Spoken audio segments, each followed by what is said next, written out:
Ang Ginoo madahaiyo.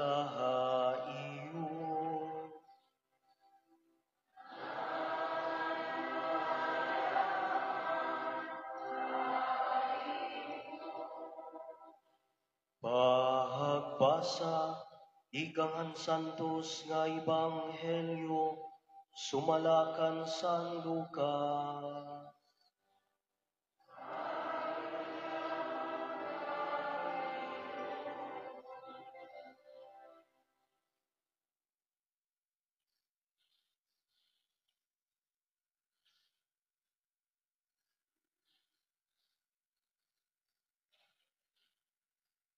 Nagsiring ni Jesus, kamakaharadlok an mahinanabo haimo, Corazin.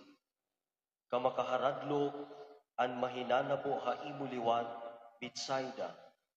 Kun an mga milagro nga ginbuhat dinhi haimo didto pagbuhata ha Tiro ug Sidon, maiha na unta nga liningkod an mga tawo didto nagbado hinsako nga nagsabrag hinagbon haira ngahaw. Hinpagpakita nga nagbasol na hira hanira mga sala. Mas kaluluuyan pa han Dios an Tiro ug Sidon kay haiyo haadlaw han paghukom. Ngan para haimo Capernaum, karuyag mo ba magundong han imo kalugaringon ngadto ha langit?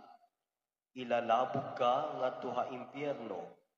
Nagsiring ni Jesus sa iya mga tinud-an, na mamati haakon an bisan hin-o nga namamati ha iyo. Nasa likway haakon an bisan hin-o nga nasa likway ha iyo. Nga nasa likway ha nagsugo haakon an bisan hin-o nga nasa likway haakon. Kabugtuan ang Ebanghelyo han Ginoo. Pagayawon ka, O Kristo.